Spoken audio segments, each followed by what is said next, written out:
The Adventures of Tom Sawyer by Mark Twain. Preface.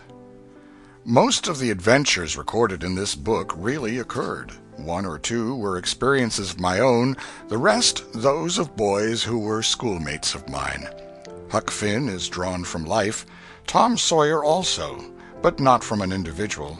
He is a combination of the characteristics of three boys whom I knew, and therefore belongs to the composite order of architecture. The odd superstitions touched upon were all prevalent among children and slaves in the West at the period of this story, that is to say 30 or 40 years ago. Although my book is intended mainly for the entertainment of boys and girls, I hope it will not be shunned by men and women on that account, for part of my plan has been to try to pleasantly remind adults of what they once were themselves, and of how they felt and thought and talked, and what queer enterprises they sometimes engaged in. The Author. Hartford, 1876. Chapter 1. Tom. No answer. Tom. No answer. What's gone with that boy, I wonder? You, Tom! No answer. The old lady pulled her spectacles down and looked over them about the room. Then she put them up and looked out under them. She seldom or never looked through them for so small a thing as a boy. They were her state pair, the pride of her heart, and were built for style, not service. She could have seen through a pair of stove lids just as well. She looked perplexed for a moment, and then said, not fiercely, but still loud enough for the furniture to hear, "Well, I lay if I get hold of you, I'll—" She did not finish, for by this time she was bending down and punching under the bed with a broom, and so she needed breath to punctuate the punches with. She resurrected nothing but the cat. "I never see the beat of that boy." She went to the open door and stood in it, and looked out among the tomato vines and jimpson weeds that constituted the garden. No Tom. So she lifted up her voice at an angle calculated for distance, and shouted, "You, Tom!" There was a slight noise behind her, and she turned just in time to seize a small boy by the slack of his roundabout and arrest his flight. "There! I might have thought of that closet. What you been doing in there?" "Nothing." "Nothing? Look at your hands, and look at your mouth. What is that truck?" "I don't know, Aunt." "Well, I know. It's jam, that's what it is. 40 times I've said if you didn't let that jam alone, I'll skin you. Hand me that switch." The switch hovered in the air. The peril was desperate. "My, look behind you, Aunt." The old lady whirled round and snatched her skirts out of danger. The lad fled on the instant, scrambled up the high board fence, and disappeared over it. His Aunt Polly stood surprised a moment, and then broke into a gentle laugh. "Hang that boy! Can't I never learn anything? Ain't he played me tricks enough like that for me to be looking out for him by this time? But old fools is the biggest fools there is. Can't learn an old dog new tricks, as the saying is. But my goodness, he never plays them alike 2 days, and how is a body to know what's coming? He 'pears to know just how long he can torment me before I get my dander up, and he knows if he can make out to put me off for a minute or make me laugh, it's all down again and I can't hit him a lick. I ain't doing my duty by that boy, and that's the Lord's truth, goodness knows. Spare the rod and smile the child, as the good book says.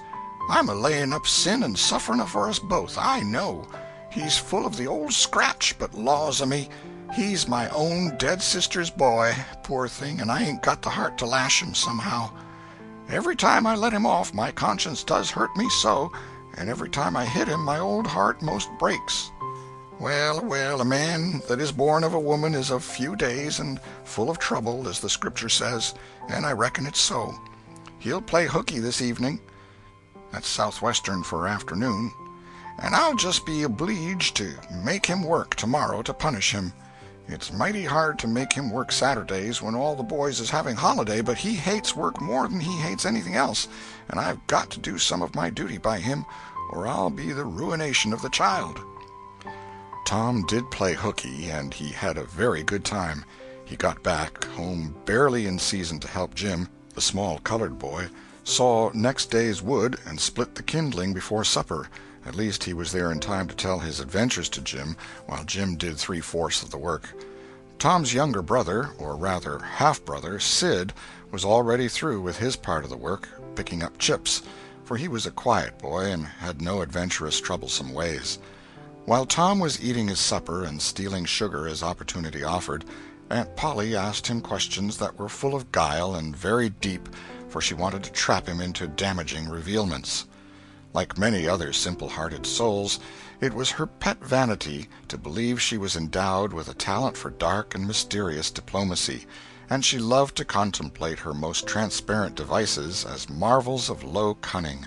Said she, "Tom, it was middling warm in school, wasn't it?" "Yes'm." "Powerful warm, wasn't it?" "Yes'm." "Didn't you want to go in a-swimming, Tom?" A bit of a scare shot through Tom, a touch of uncomfortable suspicion. He searched Aunt Polly's face, but it told him nothing.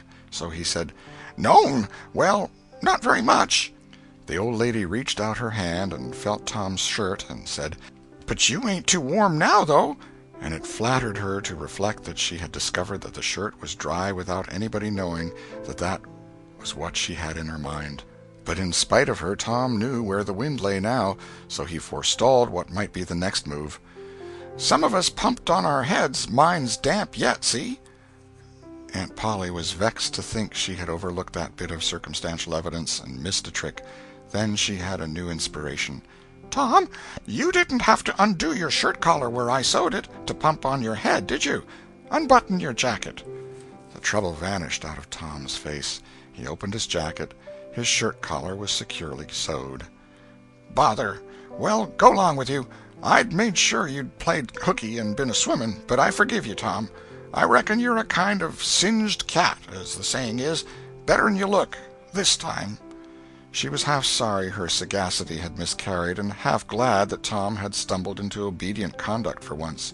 But Sidney said, "Well, now if I didn't think you sewed his collar with white thread, but it's black." "Why, I did sew it with white, Tom." But Tom did not wait for the rest. As he went out the door, he said, "Siddy, I'll lick you for that." In a safe place, Tom examined two large needles, which were thrust into the lapels of his jacket, and had thread bound about them. One needle carried white thread, and the other black. He said, "She'd never noticed if it hadn't been for Sid. Confound it! Sometimes she sews it with white, and sometimes she sews it with black. I wish to Jiminy she'd stick to one or t'other. I can't keep the run of 'em. But I bet I'll learn Sid for that. I'll learn him." He was not the model boy of the village. He knew the model boy very well, though, and loathed him. Within 2 minutes, or even less, he had forgotten all his troubles. Not because his troubles were one whit less heavy and bitter to him than a man's are to a man, but because a new and powerful interest bore them down and drove them out of his mind for the time, just as men's misfortunes are forgotten in the excitement of new enterprises. This new interest was a valued novelty in whistling, which he had just acquired from a negro, and he was suffering to practice it undisturbed. It consisted in a peculiar bird-like turn, a sort of liquid warble, produced by touching the tongue to the roof of the mouth at short intervals in the midst of the music. The reader probably remembers how to do it, if he has ever been a boy. Diligence and attention soon gave him the knack of it, and he strode down the street with his mouth full of harmony and his soul full of gratitude.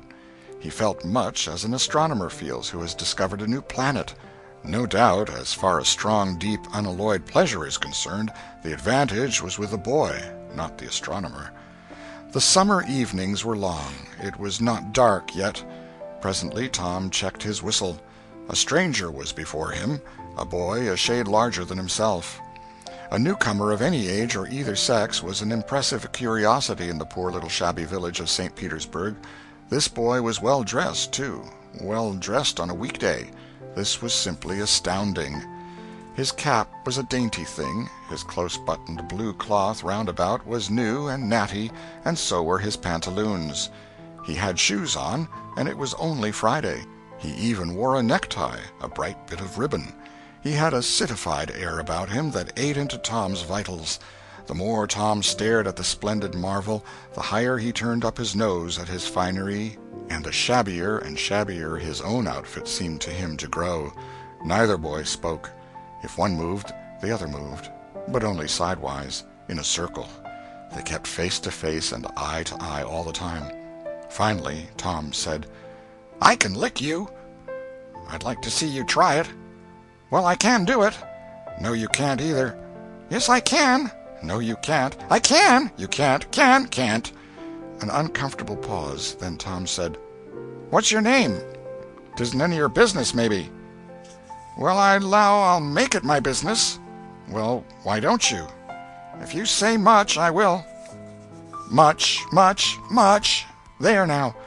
"Oh, you think you're mighty smart, don't you? I could lick you with one hand tied behind me if I wanted to." "Well, why don't you do it? You say you can do it." "Well, I will, if you fool with me." "Oh, yes, I've seen whole families in the same fix." "Smarty, you think you're some, now, don't you? Oh, what a hat!" "You can lump that hat if you don't like it. I dare you to knock it off, and anybody that'll take a dare will suck eggs." "You're a liar." "You're another." "You're a fighting liar and doesn't take it up." "Ah, take a walk." "Say, if you give me much more of your sass, I'll take and bounce a rock off'n your head." "Oh, of course you will." "Well, I will." "Well, why don't you do it, then? Why do you keep saying you will, for? Why don't you do it? It's because you're afraid." "I ain't afraid." "You are." "I ain't." "You are." Another pause, and more eyeing and sidling around each other. Presently they were shoulder to shoulder. Tom said, "Get away from me." "Go away yourself." "I won't." "Well, I won't either." So they stood, each with a foot placed at an angle as a brace, and both shoving with might and main and glowering at each other with hate. But neither could get an advantage. After struggling till both were hot and flushed, each relaxed his strain with watchful caution, and Tom said, "You're a coward and a pup. I'll tell my big brother on you, and he can thrash you with his little finger, and I'll make him do it, too." "What do I care for your big brother? I've got a brother that's bigger than he is, and what's more, he can throw him over that fence, too." Both brothers were imaginary. "That's a lie." "Your saying so doesn't make it so." Tom drew a line in the dust with his big toe and said, "I dare you to step over that, and I'll lick you till you can't stand up. Anybody that'll take a dare will steal sheep." The new boy stepped over promptly and said, "Now you said you'd do it. Now let's see you do it." "Don't you crowd me now. You better look out."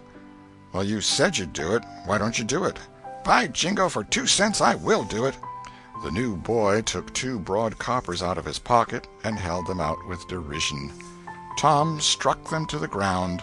In an instant both boys were rolling and tumbling in the dirt, gripped together like cats, and for the space of a minute they tugged and tore at each other's hair and clothes, punched and scratched each other's noses, and covered themselves with dust and glory. Presently the confusion took form, and through the fog of battle Tom appeared, seated astride the new boy, and pounding him with his fists. "Holler 'nuff," said he. The boy only struggled to free himself. He was crying, mainly from rage. "Holler 'nuff," and the pounding went on. At last the stranger got out a smothered "'Nuff," and Tom let him up and said, "Now that'll learn you. Better look out who you're fooling with next time." The new boy went off brushing the dust from his clothes, sobbing, snuffling, and occasionally looking back and shaking his head and threatening what he would do to Tom the next time he caught him out, to which Tom responded with jeers and started off in a high feather, and as soon as his back was turned the new boy snatched up a stone, threw it, and hit him between the shoulders, and then turned tail and ran like an antelope. Tom chased the traitor home, and thus found out where he lived. He then held a position at the gate for some time, daring the enemy to come outside, but the enemy only made faces at him through the window and declined. At last the enemy's mother appeared, and called Tom a bad, vicious, vulgar child, and ordered him away. So he went away, but he said he allowed to lay for that boy. He got home pretty late that night, and when he climbed cautiously in at the window he uncovered an ambuscade in the person of his aunt. And when she saw the state his clothes were in, her resolution to turn his Saturday holiday into captivity at hard labor became adamantine in its firmness. Chapter 2. The Glorious Whitewasher. Saturday morning was come, and all the summer world was bright and fresh and brimming with life. There was a song in every heart, and if the heart was young, the music issued at the lips. There was cheer in every face, and a spring in every step. The locust trees were in bloom, and the fragrance of the blossoms filled the air. Cardiff Hill, beyond the village and above it, was green with vegetation, and it lay just far enough away to seem a delectable land, dreamy, reposeful, and inviting. Tom appeared on the sidewalk with a bucket of whitewash and a long-handled brush. He surveyed the fence, and all gladness left him, and a deep melancholy settled down upon his spirit. 30 yards of board fence 9 feet high. Life to him seemed hollow, and existence but a burden. Sighing, he dipped his brush and passed it along the topmost plank, repeated the operation, did it again, compared the insignificant whitewashed streak with the far-reaching continent of unwhitewashed fence, and sat down on a tree-box discouraged. Jim came skipping out at the gate with a tin pail and singing "Buffalo Gals." Bringing water from the town pump had always been hateful work in Tom's eyes before, but now it did not strike him so. He remembered that there was company at the pump. White, mulatto, and Negro boys and girls were always there waiting their turns, resting, trading playthings, quarreling, fighting, skylarking. And he remembered that although the pump was only 150 yards off, Jim never got back with a bucket of water under an hour, and even then somebody generally had to go after him. Tom said, "Say, Jim, I'll fetch the water if you'll whitewash some." Jim shook his head and said, "Can't, Mars Tom. Old missus, she told me I got to go and get this water and stop fooling around with anybody. She say she spec Mars Tom gwine to ax me to whitewash, and so she told me to go along and tend to my own business. She 'lowed she'd tend to whitewashing." "Oh, never mind what she said, Jim. That's the way she always talks. Give me the bucket. I won't be gone only a minute. She won't ever know." "Oh, I dasn't, Mars Tom. Old missus, she'd take and tar the head off'n me. 'Deed she would." She never licks anybody. Whacks 'em over the head with her thimble, and who cares for that, I'd like to know. She talks awful, but talk don't hurt. Anyways, it don't if she don't cry. Jim, I'll give you a marvel. I'll give you a white alley." Jim began to waver. "White alley, Jim, and it's a bully taw." "My, that's a mighty gay marvel, I tell you. But, Mars Tom, I's powerful 'fraid of old missus, and besides, if you will, I'll show you my sore toe." Jim was only human. This attraction was too much for him. He put down his pail, took the white alley, and bent over the toe with absorbing interest while the bandage was being unwound. In another moment he was flying down the street with his pail and a tingling rear. Tom was whitewashing with vigor, and Aunt Polly was retiring from the field with a slipper in her hand and triumph in her eye. But Tom's energy did not last. He began to think of the fun he had planned for this day, and his sorrows multiplied. Soon the free boys would come tripping along on all sorts of delicious expeditions, and they would make a world of fun of him for having to work. The very thought of it burnt him like fire. He got out his worldly wealth and examined it. Bits of toys, marbles, and trash. Enough to buy an exchange of work, maybe, but not half enough to buy so much as half an hour of pure freedom. So he returned his straitened means to his pocket and gave up the idea of trying to buy the boys. At this dark and hopeless moment an inspiration burst upon him, nothing less than a great, magnificent inspiration. He took up his brush and went tranquilly to work. Ben Rogers hove in sight presently, the very boy of all boys, whose ridicule he had been dreading. Ben's gait was the hop, skip, and jump, proof enough that his heart was light and his anticipations high. He was eating an apple, and giving a long, melodious whoop at intervals, followed by a deep-toned ding-dong-dong, ding-dong-dong, for he was personating a steamboat. As he drew near, he slackened speed, took the middle of the road, leaned far over to starboard, and rounded to, ponderously and with laborious pomp and circumstance, for he was personating the big Missouri, and considered himself to be drawing 9 feet of water. He was boat and captain and engine bells combined, so he had to imagine himself standing on his own hurricane deck giving the orders and executing them. "Stop her, sir! Ting-a-ling-ling!" The headway ran almost out, and he drew up slowly towards the sidewalk. "Ship up to back! Ting-a-ling-ling!" His arms straightened and stiffened down his sides. "Set her back on the starboard. Ting-a-ling-a-ling. Chow! Chow! Chow! Chow!" His right hand, meantime, described stately circles, for it was representing a 40-foot wheel. "Let her go back on the larboard. Ting-a-ling-a-ling. Chow! Chow! Chow!" The left hand began to describe circles. "Stop the starboard. Ting-a-ling-ling. Stop the larboard. Come ahead on the starboard. Stop her. Let her outside. Turn her over slow. Ting-a-ling.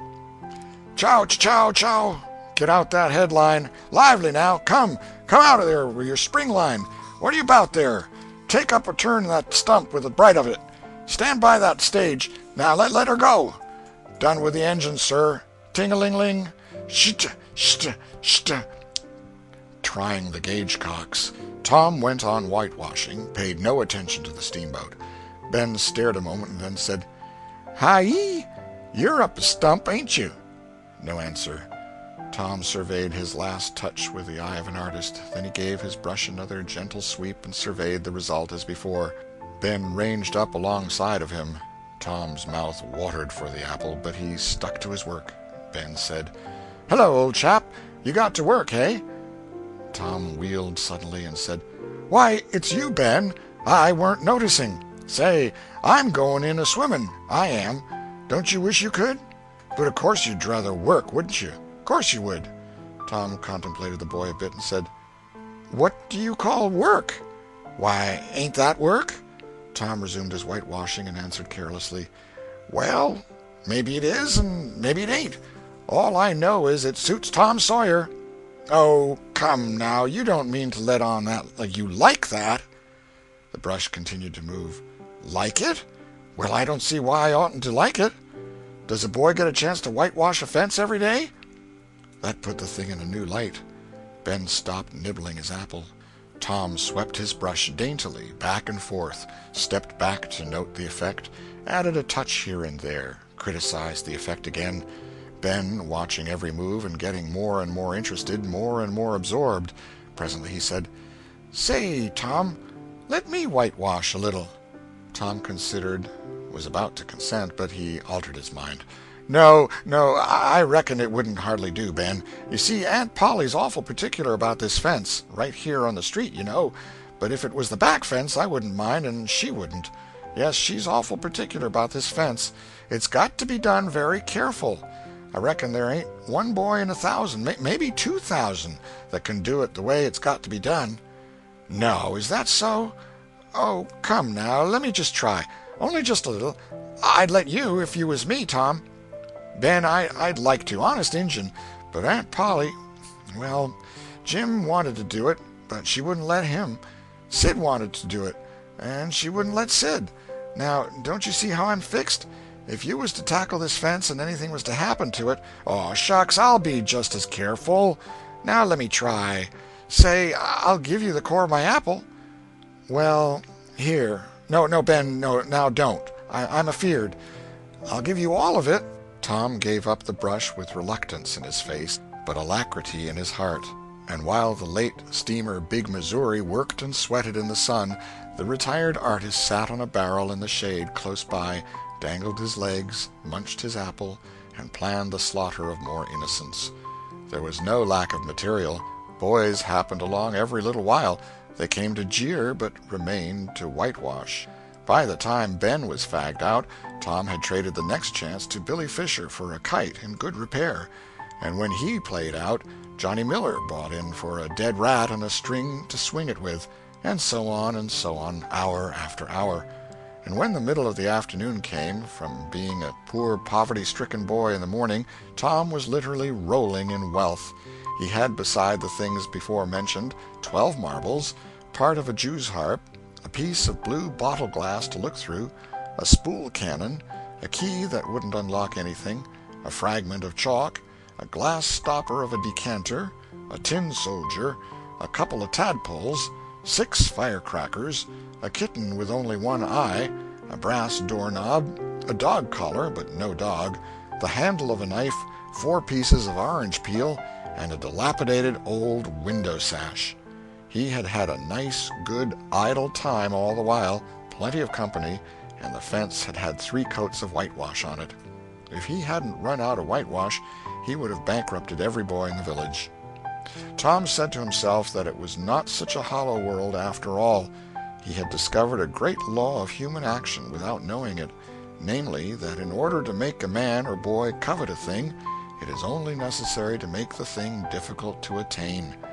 If he had been a great and wise philosopher, like the writer of this book, he would now have comprehended that work consists of whatever a body is obliged to do, and that play consists of whatever a body is not obliged to do. And this would help him to understand why constructing artificial flowers or performing on a treadmill is work, while rolling 10-pins or climbing Mont Blanc is only amusement. There are wealthy gentlemen in England who drive 4-horse passenger coaches 20 or 30 miles on a daily line in the summer because the privilege costs them considerable money. But if they were offered wages for the service, that would turn it into work, and then they would resign. The boy mused a while over the substantial change which had taken place in his worldly circumstances, and then wended toward headquarters to report. The end of Chapter 2.